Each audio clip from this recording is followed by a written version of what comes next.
Le lombricompostage est une méthode de compostage à domicile spécialement conçue pour les personnes vivant en appartement. Il existe différents modèles, ronds, carrés, mais le principe reste le même. Ce sont des verres qui vont transformer vos déchets de cuisine. Le lombricomposteur est composé de plusieurs bacs qui se superposent. Chaque étage est percé de nombreux trous qui permettent aux verres de monter et descendre. Il y a également un bac de récupération des jus, que l'on appelle lombrité, muni d'un robinet d'évacuation. Une plaque empêche la matière solide de tomber dans le bac de récupération des jus. Les verres utilisés sont des verres rouges spécifiques qui sont fournis avec le lombricomposteur. Il est aussi possible d'en prélever dans un autre lombricomposteur et il existe même des sites internet de dons de verres. Ces verres sont particulièrement adaptés au lombricompostage et ne peuvent être remplacés par les verres qui vivent habituellement dans nos jardins. Ils sont placés dans le premier bac avec un mélange de matière qui constituera la litière. La litière est un espace de vie adéquat permettant aux verres d'avoir de bonnes conditions dès le départ pour accomplir efficacement leur travail. On ajoute quelques morceaux de carton préalablement humidifiés ainsi que quelques déchets de cuisine et il existe aussi des litières prêtes à l'emploi. Dans un premier temps, pour que les vers s'habituent à leur nouveau milieu et que leur population augmente, on apporte petit à petit de plus en plus de nourriture. Pendant une semaine, 1 ou 2 épluchures par jour pour atteindre au bout de 4 semaines une utilisation optimale. L'emplacement idéal pour le lombricomposteur est dans la cuisine, mais il pourra trouver sa place aussi dans une buanderie, dans un couloir ou dans une cave. Sur le balcon, les variations de température risqueraient de tuer les vers, l'idéal étant une température comprise entre 15 et 25 degrés.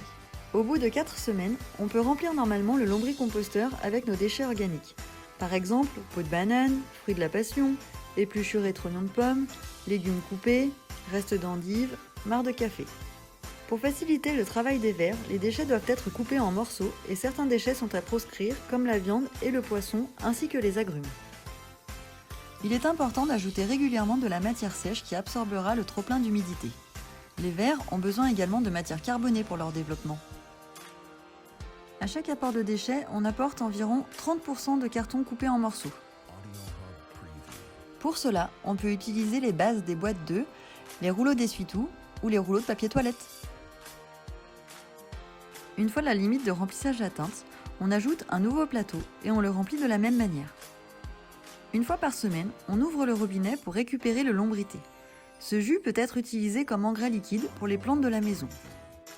Au préalable, il faut le diluer à raison d'1 part de lombrité pour 9 parts d'eau.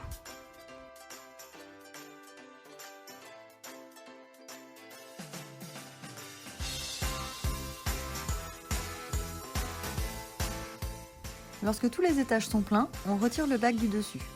On reconnaît le compost prêt à être utilisé quand on ne voit plus de déchets. On récupère précautionneusement le lombricompost et s'il reste quelques vers, on les remet au maximum dans le lombricomposteur. Ce compost solide peut être utilisé comme engrais pour les plantes de la maison. Pour cela, on le dépose en surface au pied des plantes. Vous l'aurez compris, le lombricompostage permet de réduire sa quantité de déchets et de valoriser ces derniers en un engrais naturel et gratuit.